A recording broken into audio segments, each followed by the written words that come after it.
Alors on va être très clair. Si vous êtes au SMIC ou en dessous, vous n'avez pas les moyens financiers pour vous permettre d'être raciste.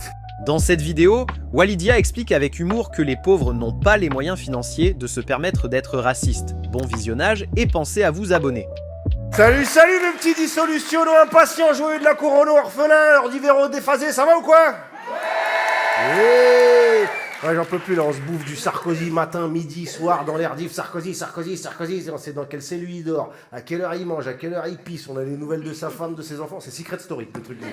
Je connais plus la vie de Sarkozy que celle de mon propre daron, vraiment, faut que ça change. Et puis tout le monde qui lui rend visite en ce moment, là, on dirait qu'il y a le pape en ville. Darmanin, il le lâche plus. Il est redevenu ministre de l'Intérieur, mais de l'intérieur de la cellule de Sarkozy. Il est à ça de demander un lit superposé pour dormir avec lui. Vraiment, faut qu'il se calme. Sur les plateaux, t'as des gens au bord des larmes. On le juge différemment parce que c'est un président. Ben oui. Je veux dire, pour être accusé d'association de malfaiteurs autour d'un financement de campagne par un dictateur dans un système impliquant aussi bien des ministres que des terroristes qui ont tué des Français et finir par bombarder le pays du dictateur en question, oui, il n'y a qu'un président qui peut faire ça, ouais, clairement. Clairement.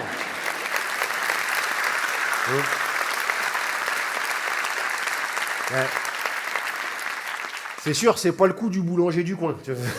Si t'as le temps de pétrir des baguettes et de déstabiliser la Libye en même temps, franchement, t'es bon.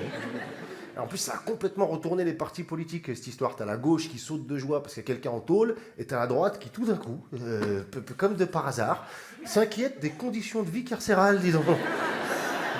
Ouais, c'est passé du Club Med à Alcatraz en une nuit. Il parle de Sarko comme Napoléon à Sainte-Hélène.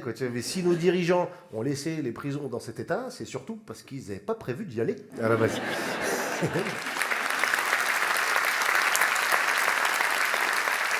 Il y a même un des potes de Sarko, lui, il a laissé sa langue de bois chez lui. Il a dit, la prison, c'est pas pour des gens comme nous. Trop de sincérité, d'un coup. Le journaliste, il a failli avaler son stylo. C'est pas le moment de lancer la pub, là. Il y a quelqu'un qui dit la vérité, j'ai pas l'habitude, moi. Ils disent aussi, il n'y a pas de risque de fuite ou de récidive. Alors, pas de risque de fuite, demande à Carlos Ghosn, déjà. Hein, et pas de risque de récidive. Alors, ok, il est plus président, mais bon. C'est toujours Sarkozy, quoi, tu vois, donc il a escroqué toute sa vie, triché, tout ça, et quoi, ça y est, il arrête, là. Et ça y est, maintenant, il veut s'occuper de son jardin et faire des maraudes le dimanche. Vraiment, il a changé. Il a tellement d'affaires au cul, c'est le seul, quand le tribunal le convoque, il peut dire, non, je peux pas venir ce jour-là, j'ai déjà un procès. Il n'y a que lui qui peut dire ça. C'est pas fini, hein. C'est pas fini, parce que là, c'est le bordel, parce qu'il est rentré en prison, attends qu'il sorte.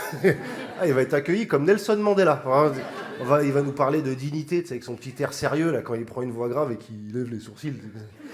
Puis même derrière, il va nous fourguer un livre, un documentaire. Carla, elle va faire un album surprise et tout, ça va être horrible.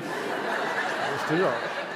On va devoir se farcir en plus son fils, là, en bruit de fond. Là. D'ailleurs, les gens de Menton, vous êtes comme les gens à Pau avec Bayrou, là. Pour les municipales, on va vous juger. Ouais, on va voir qui est qui. Tu vois. En même temps, bon, Sarkozy, c'est la seule actu un peu divertissante. Hein. Si tu regardes un peu autour, il y a quoi le cessez-le-feu à Gaza, là, c'est annulé. Hein.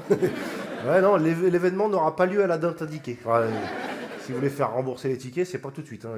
Le Hamas aurait rompu le cessez-le-feu, selon le gouvernement israélien.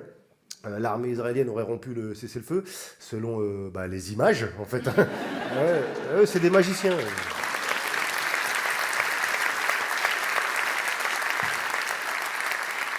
Et d'après Trump, il a dit les bombardements israéliens ne constituent pas une violation du cessez-le-feu.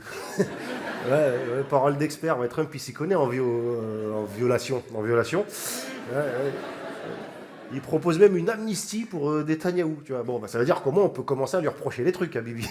Tu ne demandes pas une amnistie pour un mec qui a fraudé le métro. Il s'est passé quelque chose. Tu vois. Et détail à la con, mais Netanyahou en hébreu, ça veut dire don de Dieu. C'est quand même fou que l'équivalent français du mot Netanyahou, ce soit Dieu donné. Quand même, c'est un...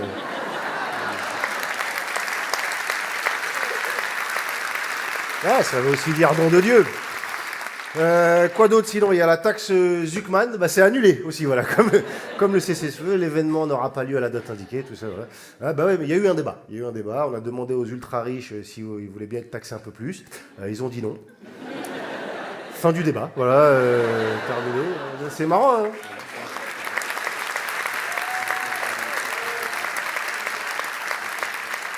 Le peuple, il peut défiler dans la rue toute l'année pour la retraite, ils écoutent pas. Les blindés, ils ont juste à hausser le ton par texto, il y a tout le monde qui se couche.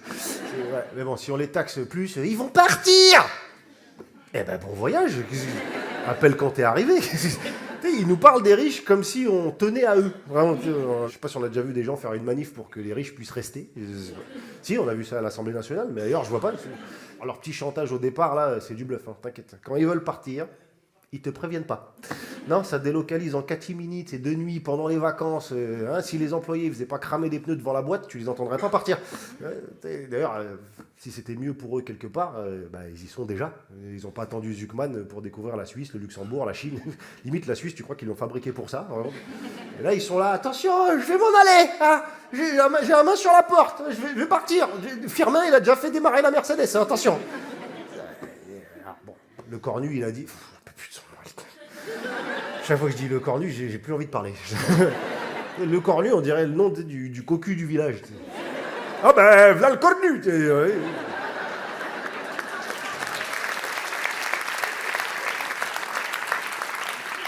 Le cornu, il a dit, la taxe Zuckman, ça sert à rien, ça rapporterait que 4 milliards. Bah oui, pourquoi s'emmerder avec 4 milliards, franchement? Qu'est-ce que tu veux faire avec 4 milliards aujourd'hui? Allez, tu peux quoi? Tu peux essayer de dépolluer 4 fois la Seine. Voilà, c'est ça que ça marchera 4 fois pas, mais... En même temps, qui croit encore le cornu? À part les socialistes. Non, eux, ils sont tellement naïfs, quand ils perdent une dent, ils mettent encore des pièces sous l'oreille.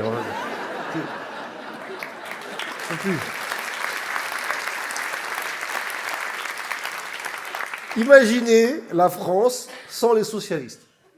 Il n'y a pas de vanne, hein, c'est juste pour décompresser un petit peu. Vraiment. De toute façon, l'équité fiscale, selon eux, ça n'intéresse pas les Français. Voilà. Pour 83% des Français, la priorité, c'est la sécurité. Selon un sondage, c'est ça, pour CNews, Europe 1, le JDD, l'Association pour la mémoire de Goebbels, l'Amicale des anciens de Vichy, enfin tout ça, quoi, l'alliance ethnique. Ouais. Le sondage, ils l'ont fait entre midi et 2 à la cafette après le fromage. Après, ils arrivent, cravate serrée, regard vers l'horizon. Oui, selon une étude. Non, évidemment que la sécurité, oui, c'est une priorité. Je veux dire, je connais personne qui dit non, moi je veux des problèmes. Moi, je veux me faire agresser un peu. Si on me vole pas un truc par semaine, je vais pas bien. La Macronie, la droite, l'extrême droite, la trilogie du samedi.